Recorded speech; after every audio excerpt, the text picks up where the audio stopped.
भी नहीं आए, छुट्टी मार ली है। आज भी हमको कितना बजे अपने टाइम नहीं करते जी? नहीं सर, अपने आप हम स्ट्रेस फ्री रहना चाहते हैं।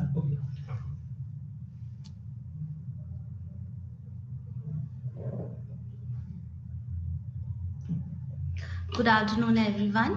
This is Dr. Kirti, Assistant Professor, Chanakya National Law University. And from the past two classes, we are discussing the topics in your paper named as Human Resource Development. The code of this paper is MMPH 002. And today we'll be starting with the chapter 6. We have already dealt unit 1, 2, 3, and 4, and 5 in the last two classes. Today we are going to try and cover the next few units, which are 6, 7, and 8. So starting with the 6th unit, which is competency mapping. The objective of this unit is that to make you or to enable you to explain the concept of competency mapping, describe the models of competency mapping, and what are the different approaches to do this competency mapping. Okay, so the structure of your unit, I would suggest you to open your books which you have, and if it's not available with you, then you can download it on the eGyan Kosh, the website, government's website for IGNOU, and you can start with the unit 6. So it will be very easy to understand if you open the book. And if it's not available with you, then only then you can focus on the uh, entire presentation, and I hope that you understand. So the structure of this entire unit is that we will be discussing meaning and definition of competency and competency mapping. Then what are the various classification of competencies? Then how can we understand this competency mapping, and what is the history where it comes from, and what is the need and significance of competency mapping? Then what are the models like competency iceberg model and holistic competition competency model? Then approaches in the development of this model, and who can be called as the identifiers of these competencies? And then what are the assessment centers and how they work in an organization? So this is the structure of this unit which we are going to deal today. So first, starting with the meaning of competency.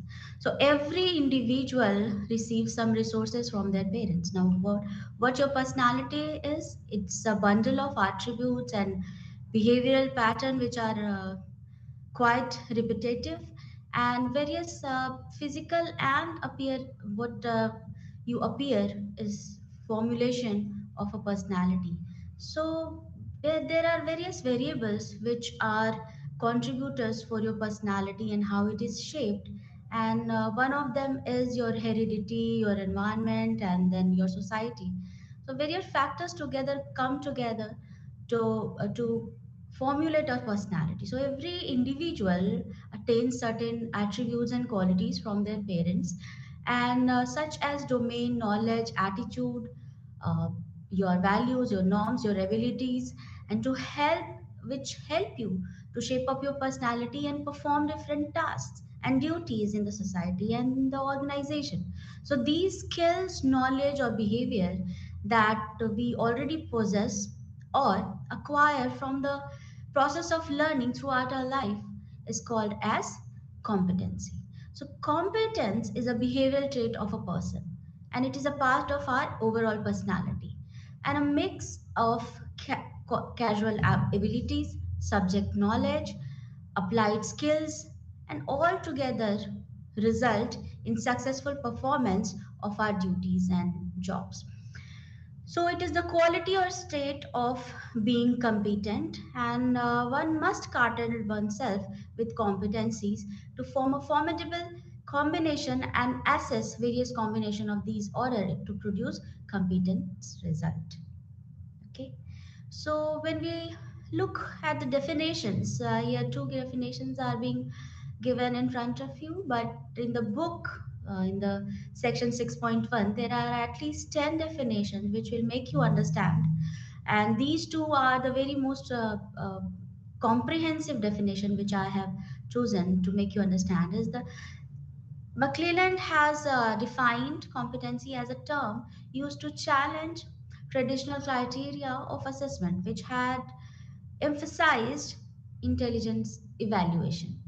Then another definition says that competent people are those who followed rules, the rules which are laid in the policies of any organization, and procedures which are being followed to complete the task and jobs and do the duties at work. So rules and procedure without any question, and it is meant that compliance that stressed over and need for personnel to make more responsible and responsibilities possible and adaptable.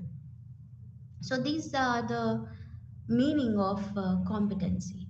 So classification of competencies, there are numerous number of competencies which we possess and we acquire over a period of time, but these competencies can be understood categorically. So, one is the first category to understand is technical or functional. Then there are managerial competencies or skill, and then there are human attributes, and these are the also competencies. So, what can be technical or functional competencies?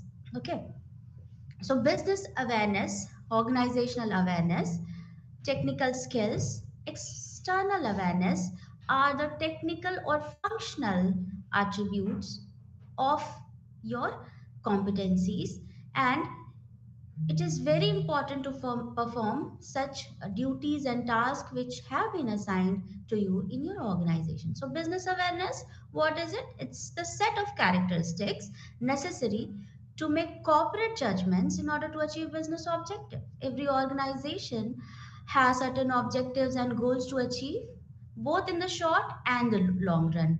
So, business awareness is one of the major technical or functional attribute which comprehends together to perform to be a part of competency. Then organizational awareness, employee must have a solid understanding of essential business facts such as short and long term objectives, the mission, the vision of the organization, what are the products and services being offered by the organization, what are the expertise, responsibilities which they have to deal in everyday uh, role play in the organization, the job they have, the position they are handling, and the interactions at the various departmental level. So this is organizational awareness.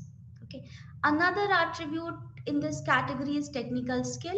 So without technical skill, the operation cannot be done. So operational expertise required to accomplish the job obligations are those technical skills which are important for any person working in an organization. Now, external awareness, employees should not only be aware about the organization and business and technical skills, but they should also be well versed in various market dynamics, the changes which are happening, the government decision or new legislations, and which affect the business as well as the competitors' policies. Okay, the next competency category is managerial skills. So, what can be those attributes when it comes to managerial skills? Okay, customer oriented. If the employees are not customer oriented, they do not possess this skill, this quality, it will hamper customer relations in the long run. Okay, so the capability to recognize, fulfill, and surpass the expectation of customers is of utmost importance when it comes to managerial skill. Then second is planning skill. So being a manager, you have to plan, organize, direct, control staff, communicate, coordinate. So planning skill is another managerial skill, cross functional perspective that they should know.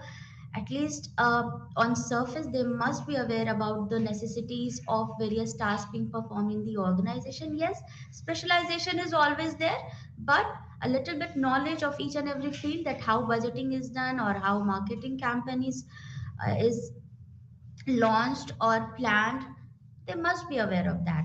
Concern for excellence in another is another managerial skill which enables a person to bring out the best in teamwork and interpersonal relationships inside the business organization.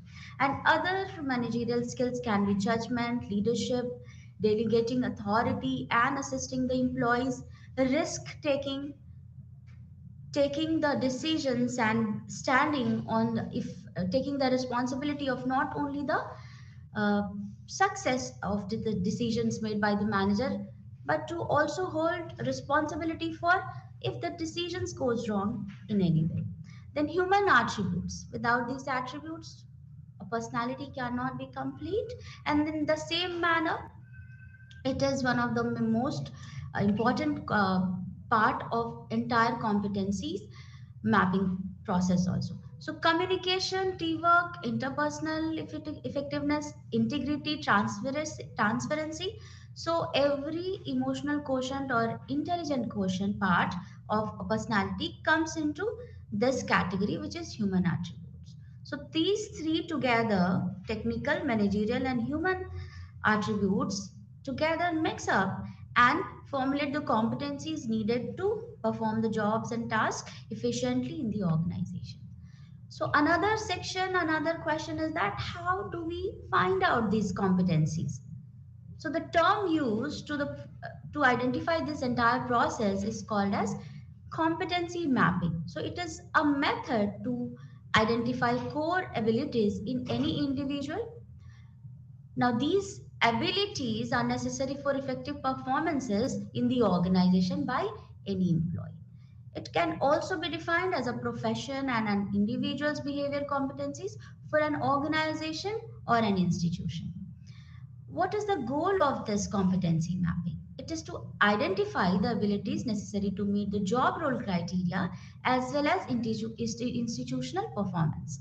And it is also followed by competency diagnostic, which is to examine the institution's current competency profile in terms of desired competency. If we know what we desire in the future, what will be the trend, HR trend in the coming future, then we can create or follow a competency diagnostic and have a result in our hand that how can we improve our employees for meeting the desired competency in current future or current environment as well as the future environment.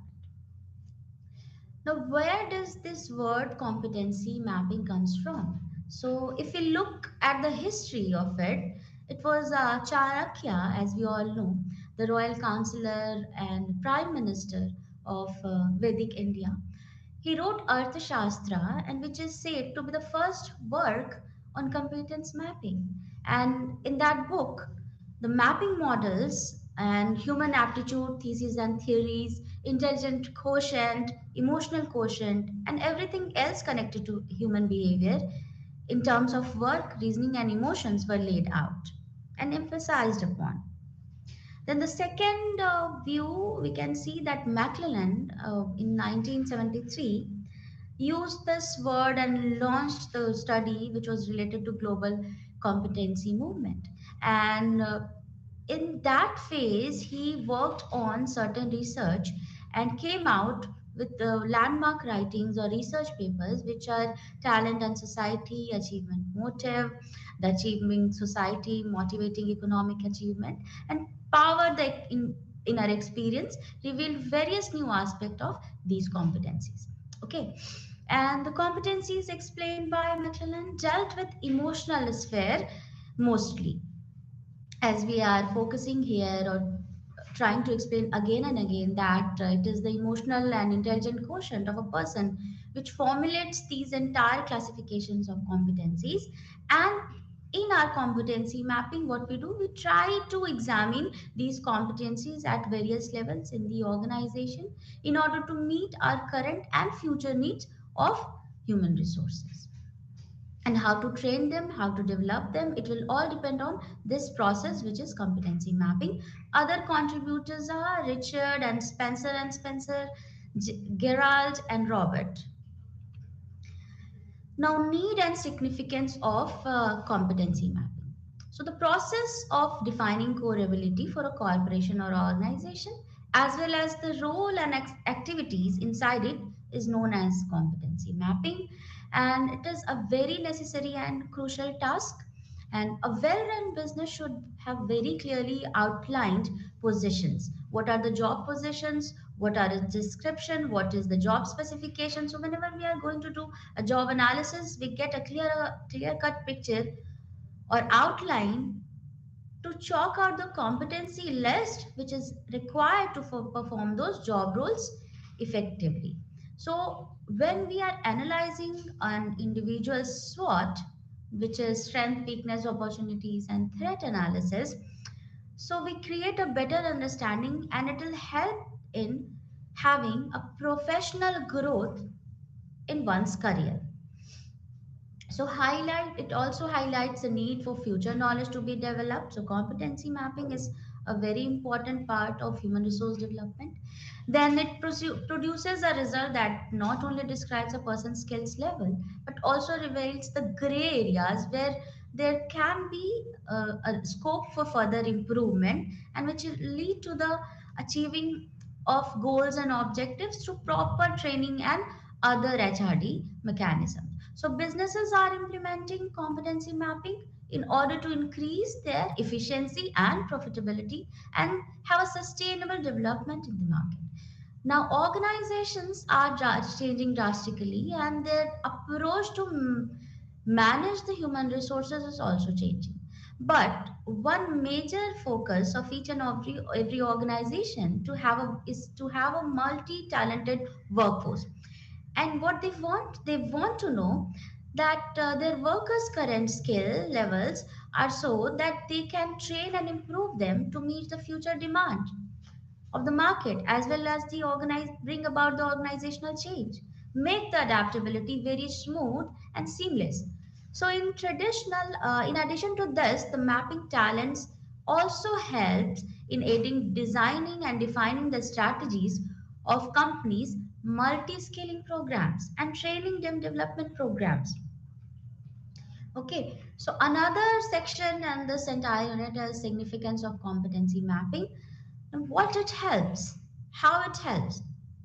So it helps to enable in finding subjective knowledge and skill and behavior capacities necessary for current and future workforce selection and in accordance with institutional priorities aligned with changes. So it is the recruitment and selection function which involves the entire procurement function, and human resource development can have this competency mapping as a benchmark to perform this recruitment and selection function.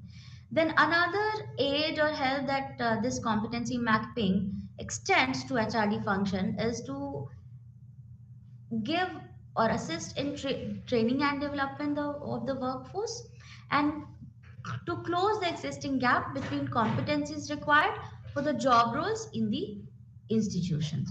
So assess the appropriate training program, like training need analysis can also be based upon competency mapping itself apart from job analysis.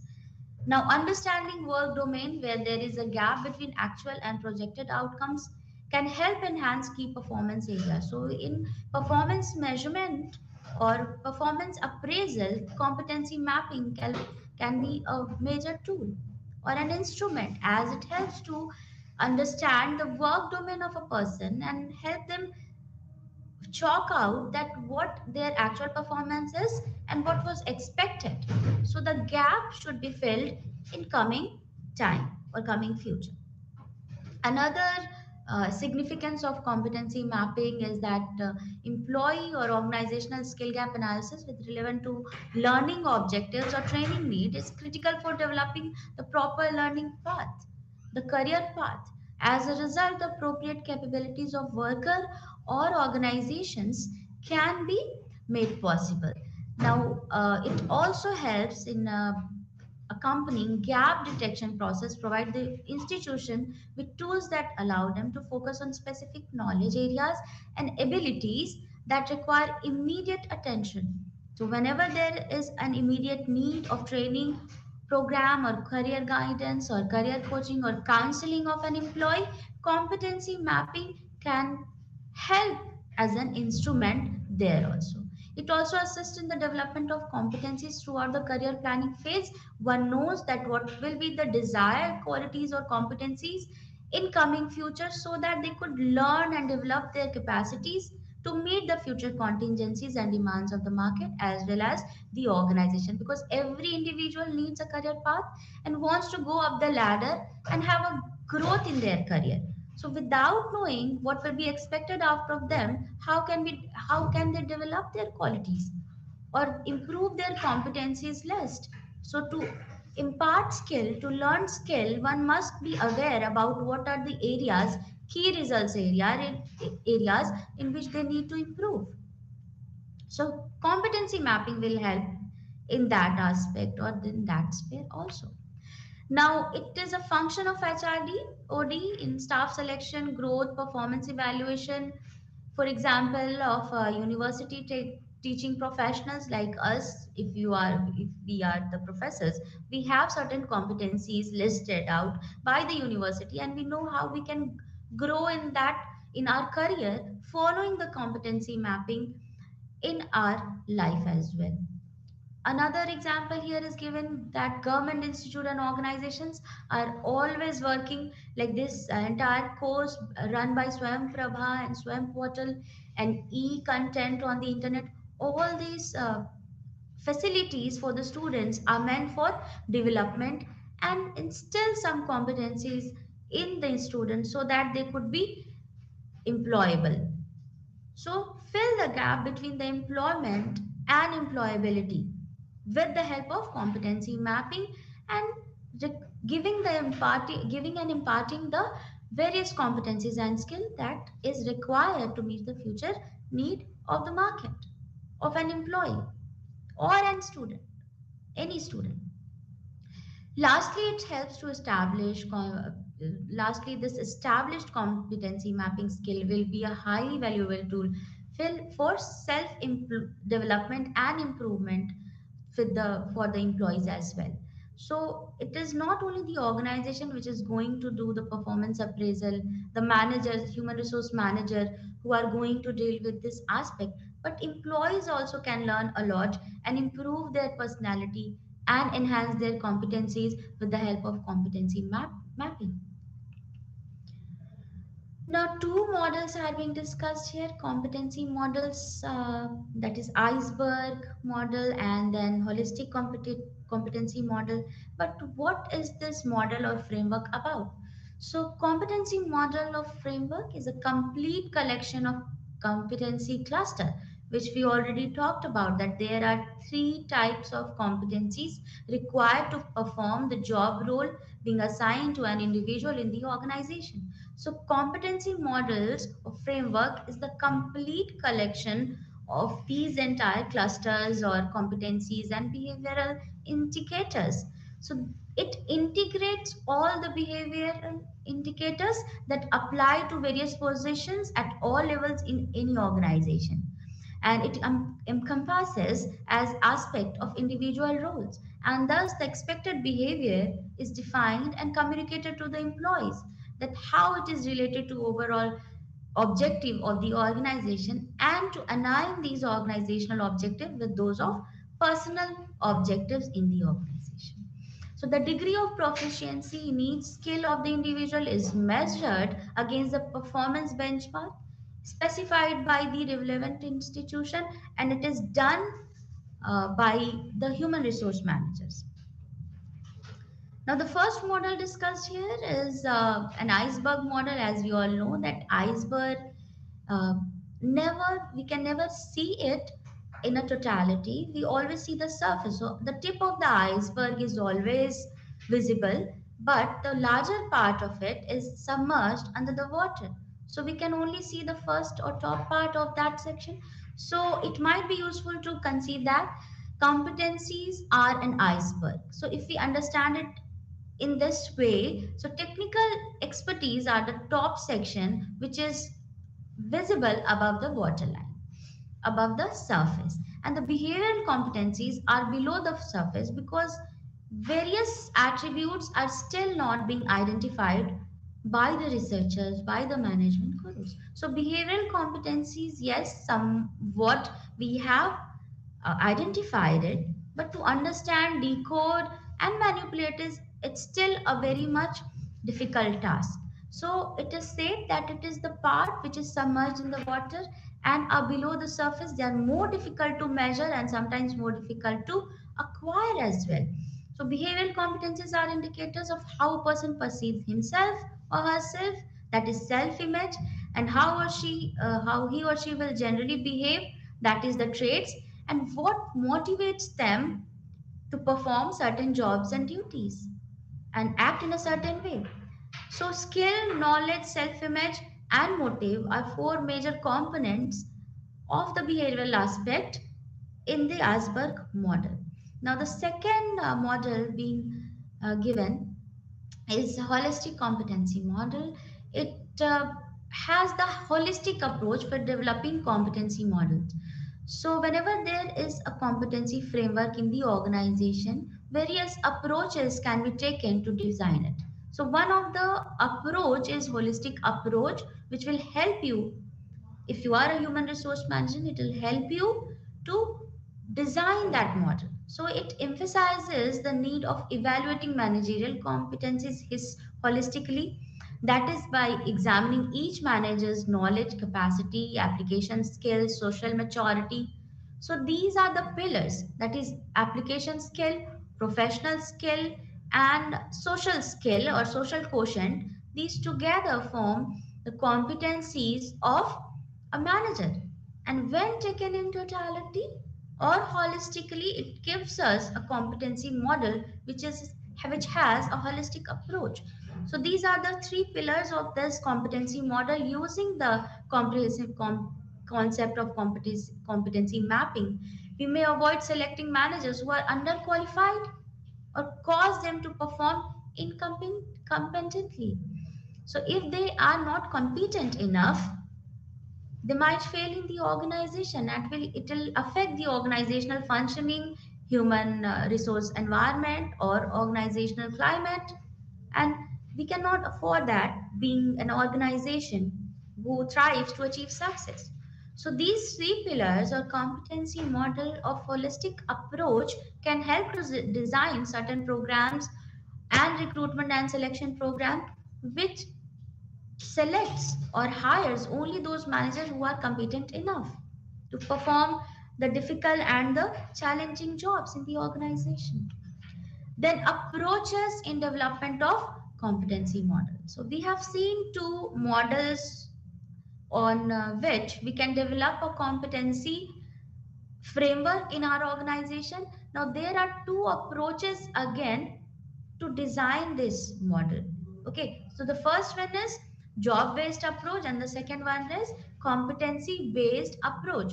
Now, job based approach takes the competency cluster and these are the identified uh, skills and attributes to perform certain job position or certain job role. So it starts with job analysis, as we have mentioned in the previous section, that job analysis is very important to see what our training need is. So for training need assessment, for recruitment and selection, we always go for job analysis, which is a complete analysis of the job position, and we come up with the two reports, which is job description and job specification. So job based approach focuses on job analysis and thus it tries to identify those knowledge, skills, and abilities which are required to perform the job effectively, and it leads to the identification of threshold competencies for effective performance at the workplace. Now on the other hand, competency based approach, so these approach or competency based approach starts with observable behavioral patterns and indicators for any superior kind of performance, and behavioral indicators are grouped into three competencies, so different competencies, so that what is important and what are the behavior that are important at workplace are well known and are communicated to the employees so that they know what they are supposed to do while performing their job functions. So who are the ones who are going to identify these competencies? Now, obviously the first one who comes to our mind is the expert in this subject field. Then second one is HR professionals, Then job analyst, who is going to perform the job analysis and prepare the report of job description and job specification.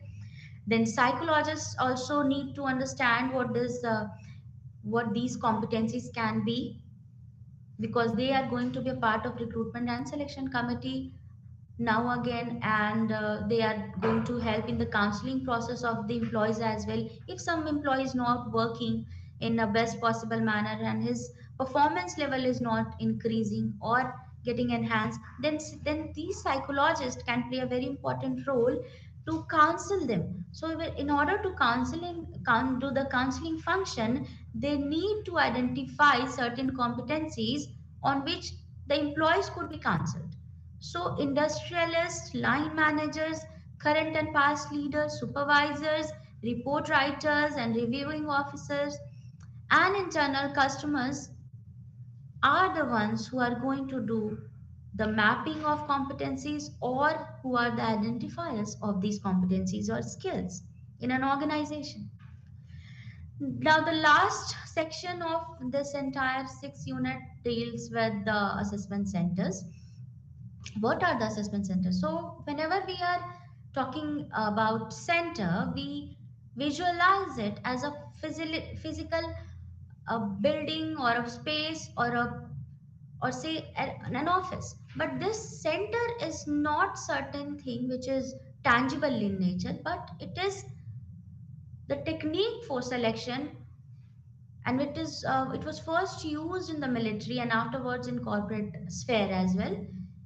Assessment centers try to search for a dependable technique of recognizing person who possess specific knowledge, skill, talents, and personality attributes. And this assessment center is not a new concept. It utilized to determine the types and sequence of developmental activities done by human resource functions. It also gives a profile of each individual's strength and weaknesses and limitations, so that the improvement could be done in the gray areas. And as I've already mentioned here, that it is not a structure of physical center or a physical location, but it is just a tool or a procedure that organizations try to employ to choose qualified individual for a certain role. Whenever there is a vacancy, we do the job analysis and come up with the description and specification, and these are used for further advertising the or making the announcement of the vacancies. And then entire recruitment and selection procedure will depend upon these assessment centers. So this is not a physical location or building, but it is a virtual, it is a conceptual model on which the recruitment, selection, or training need analysis or training and development programs could be planned or strategized. So it is a project strategy that uses several tools and assessors to evaluate or grade personnel or employees on certain criteria. So this is the last section of the 6th unit. Moving forward with the 7th unit, which is analysis of performance and career planning. So performance, what is performance? What is career planning? We are going to discuss in this unit. The objective of this unit are to make you understand the concept of performance management, explain the meaning of and perspective of career planning, and describe what is career transition and choices, how they affect an individual and their professional life. So the structure of this unit is that it has 8 to 10 sections, and here we are going to see 8 sections, which are very important. And the structure of this entire unit is that we will be discussing performance management, then system theory and human performance, then historical perspective of behaviorism in business and industry, how it came into picture, and then behavior. We'll try to understand what is behavior, what is performance, and why management is concerned with behavior and management performances, and how it is interlinked. Behavior impacts performance is also going to be dealt in this unit. Then we will learn about performance management again, and its what is career and how can we define it, and career development perspective and career transition and choices. So these are the sections which we are going to deal in this unit. So performance management, performance, what is it? It is the activities done to achieve certain tasks and to justify someone's job position. So individual and team performance are developed through performance management. What is the work of performance management? It is the systematic procedure for increasing organizational overall performance as well. Not only the employees, but organization's performance as well. What is the goal of performance management?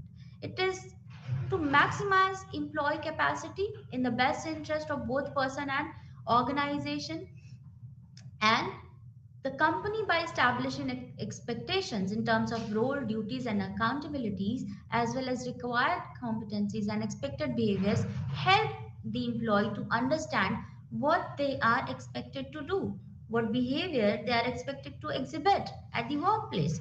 So, performance management is a very important tool, and it helps to create a higher level of performance culture in the organization.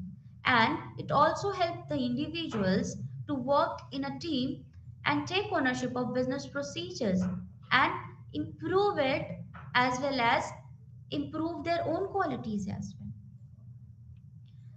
Another thing which we should focus here is that performance management is not a one time game, or it's not the water coming out of a faucet and we just close it.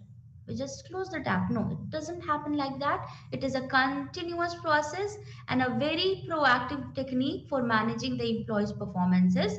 And it does not only mean comparing the past performance with the performance benchmark, but it takes a holistic approach to manage to control the performances and bring out the best in the employees. So it is done that achieving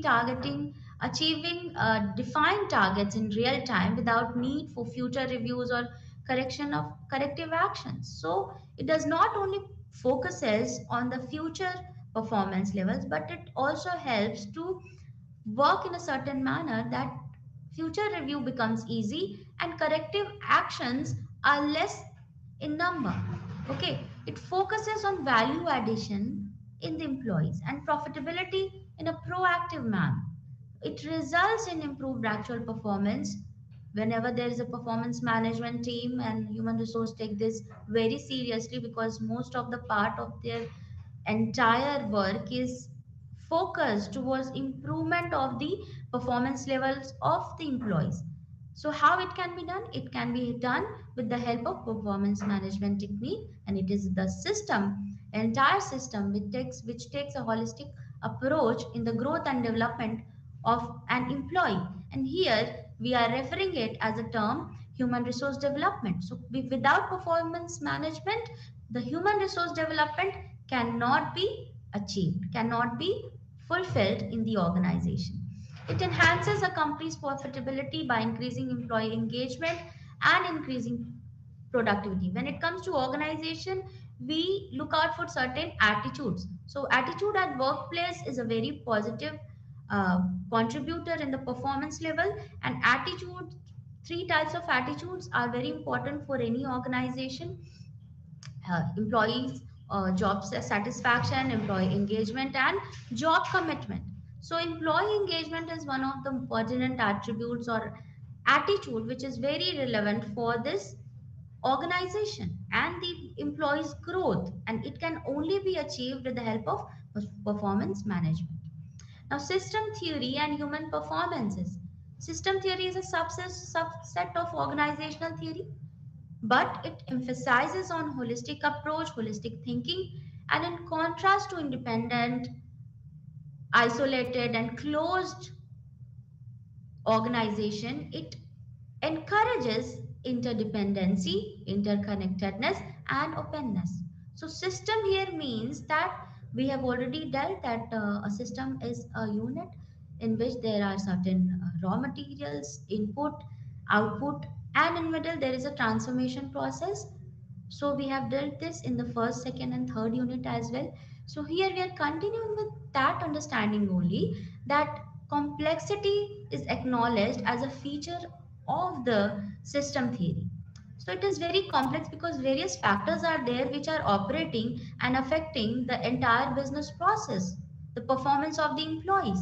So, system theory and human performance together try to view the employees, organization, and groups as a synergic approach, as a synergic mechanism for the long run achieve a long run survival in the market. So complexity is acknowledged as a feature of reality in system theory and focuses on synergy, combination analysis, and synthesis.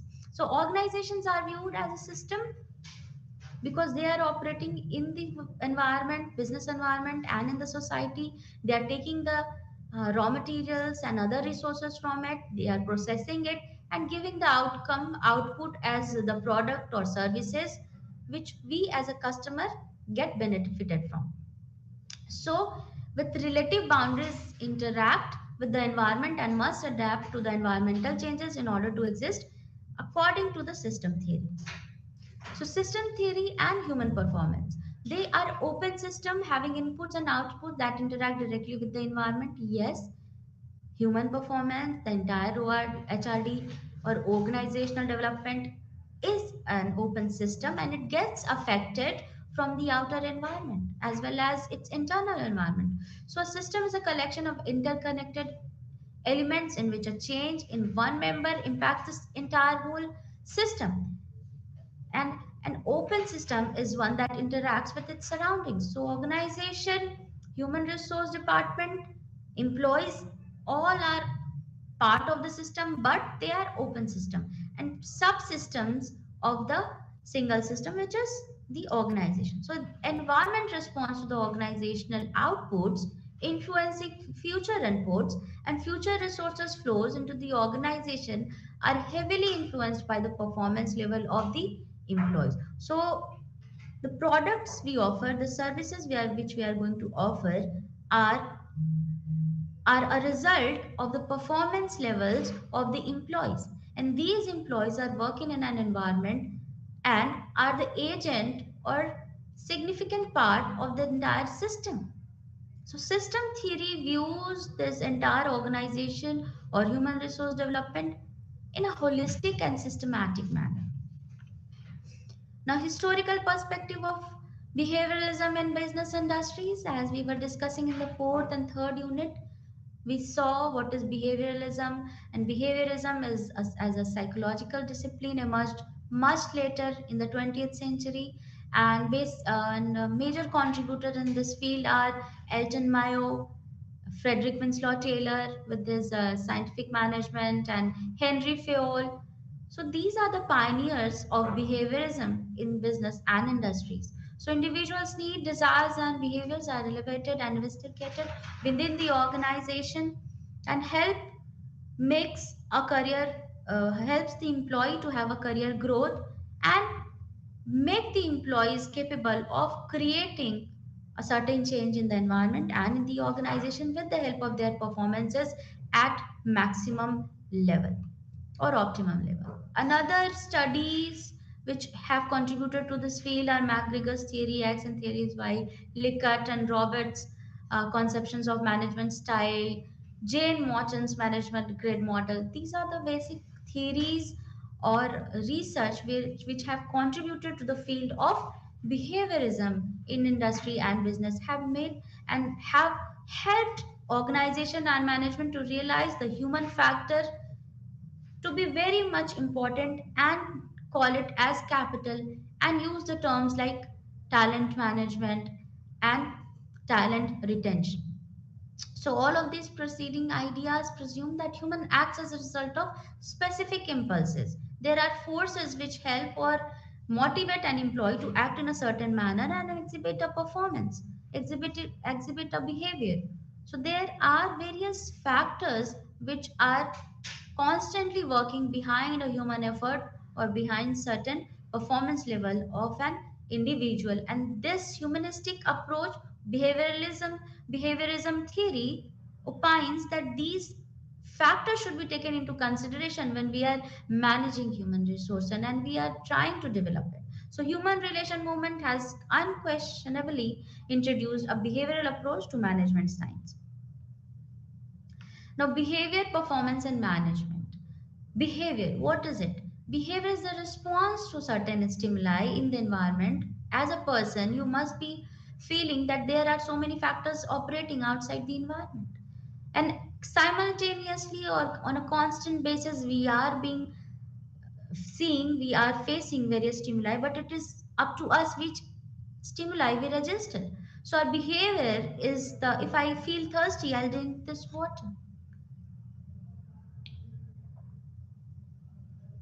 So I have tried to quench my thirst and clear my throat, and I was feeling thirsty. So every behavior is a, a, a response to a certain stimuli.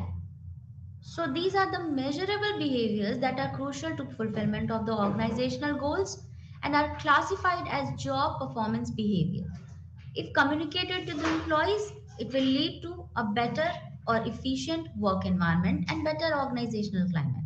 So even with the application of positive and negative reinforcers, most behavioral patterns are difficult to modify because they are stable. So if the pattern is there, breaking that pattern, breaking that habit becomes very difficult.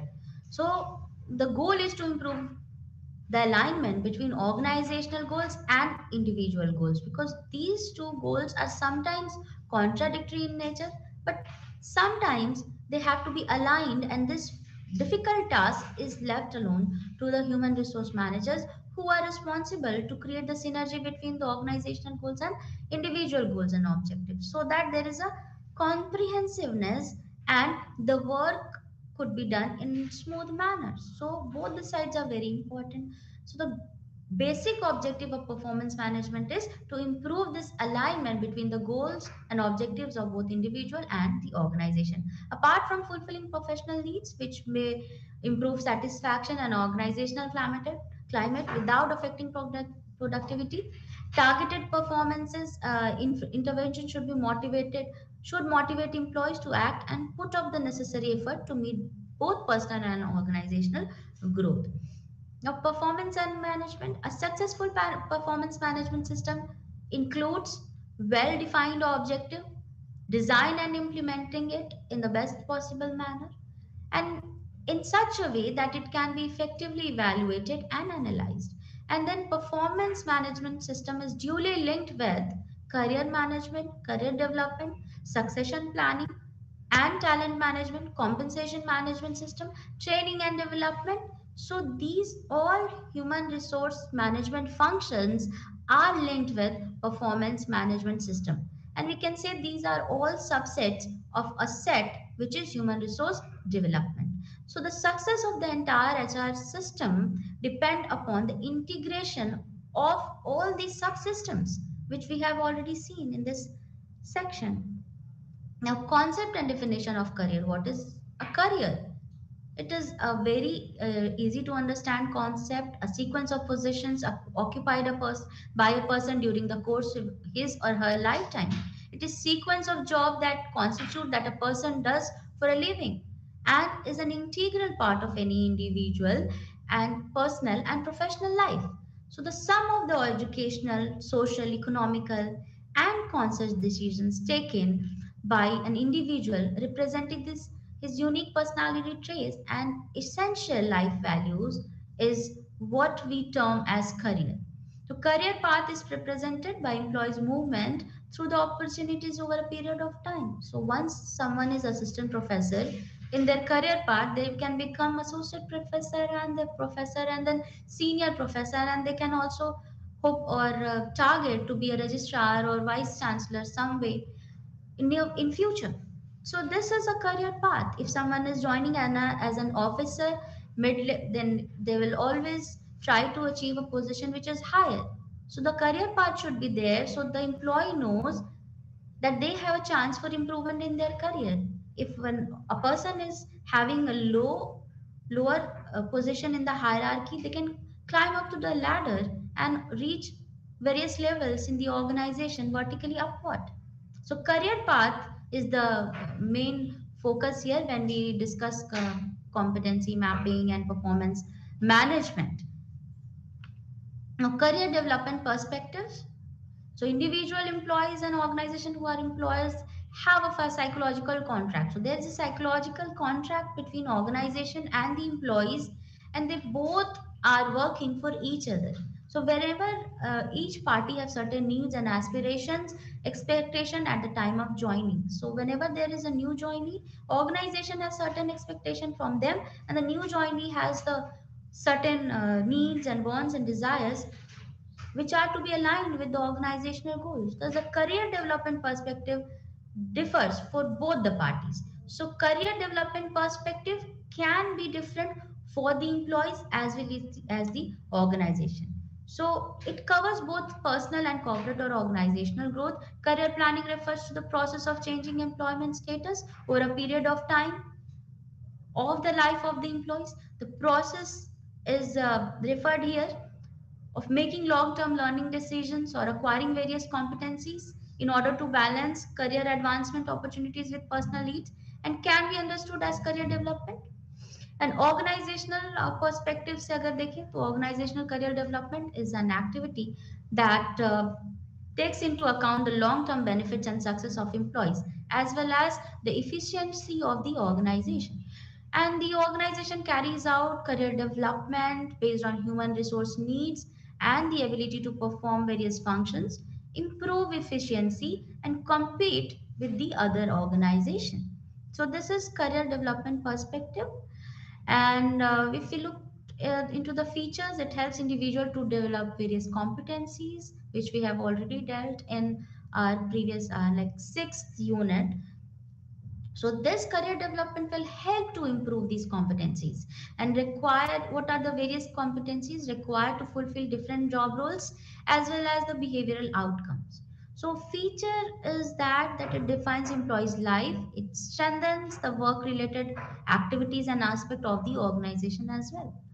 Another feature of career development is that it can also help or give professional directions related to career goals.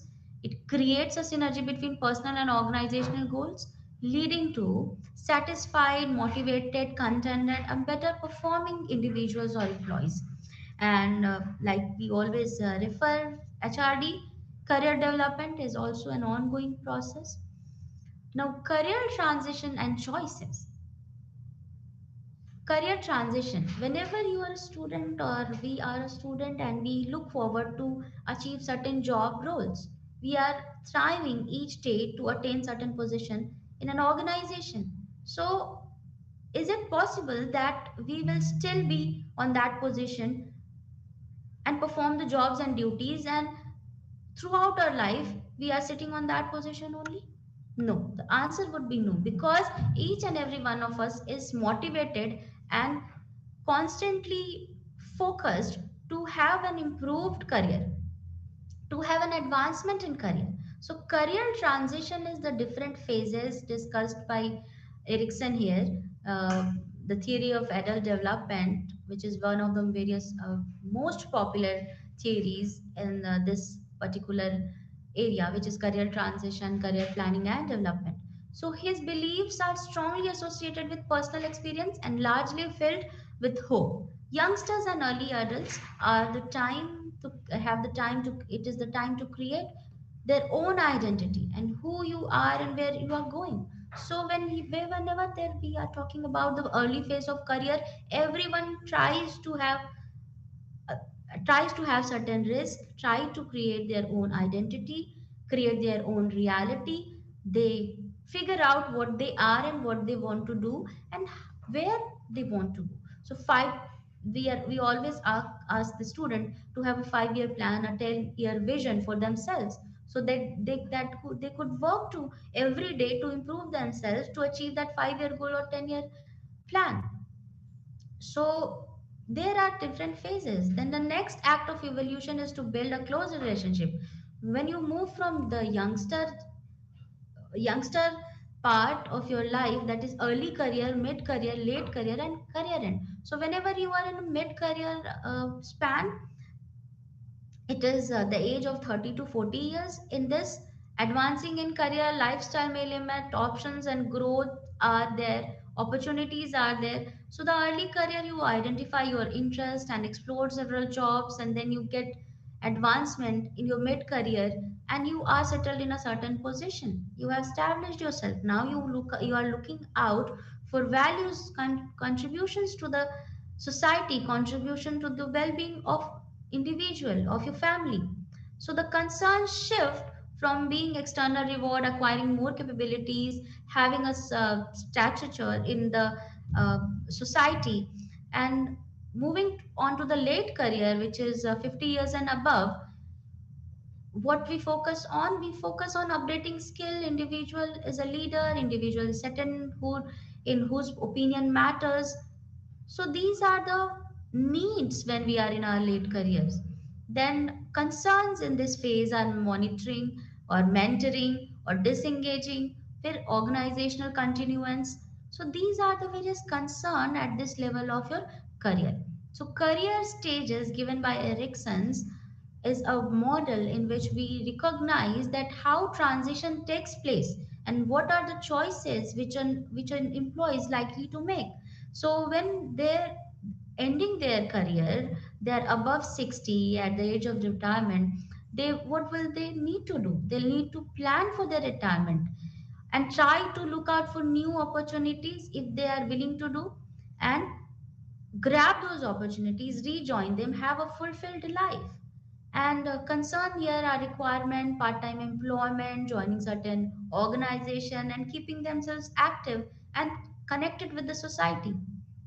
So these are the various phases through which a career goes for any employee, or for that matter, any person. Now, after discussing that, we have another unit here, which is HRD Culture and Climate. Objective of this entire unit is to understand the HRD climate, understand the relationship between HRD climate and organizational climate, then measurement of HRD climate. So these are the objectives of your unit 8, and which is titled as you HRD culture and climate. So first we try to introduce the topic, then define what is climate is, then what is HRD climate and organizational climate, why there is a thin line difference between the HRD and organizational climate, what can be the elements of HRD climate, and what contributes to formulate this HRD climate is going to be a part of this particular unit. So starting with the introduction, climate plays a very important role in ensuring the competency, motivation, and development of its employee. So, organizational climate or human resource department climate is a climate where each and every employee is working every day, and they are trying to compete with each other with the skill set, with the competencies that they have. And regular basis on a regular basis, a manager needs to motivate them, develop them, and encourage them to perform better. So this climate can be created using appropriate HRD systems.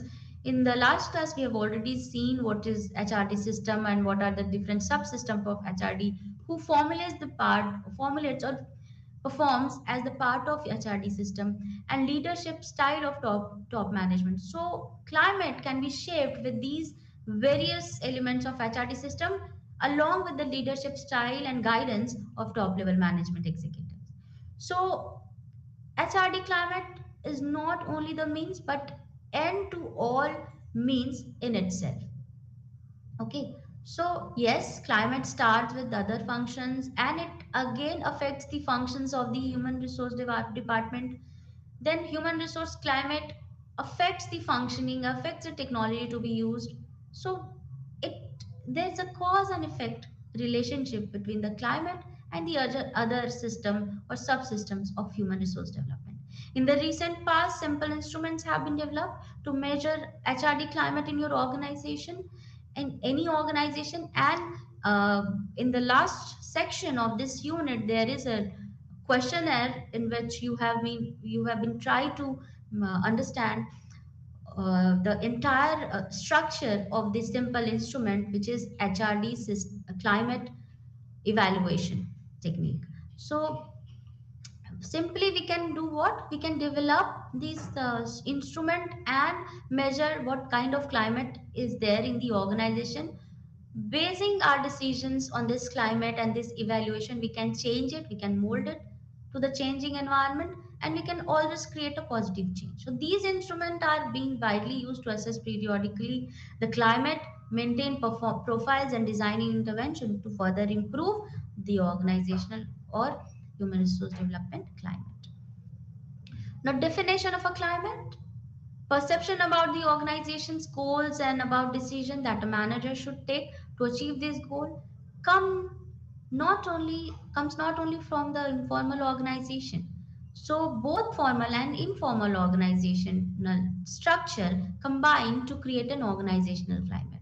So climate is used to designate the quality of the internal environment, which conditions in turn the quality of the corporation, the development of every individual employee, the extent of members' dedication and commitment towards the organization and its purpose, and the efficiency with which that purpose becomes translated into results. So, climate is used to designate or refer to all these factors. Now, another thing to understand is that climate is the atmosphere.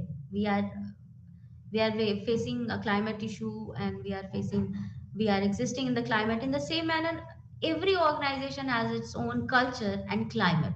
So okay, so thank you students, we have started with the unit 8, and in tomorrow's class we'll be dealing with this section of human resource development and human resource climate.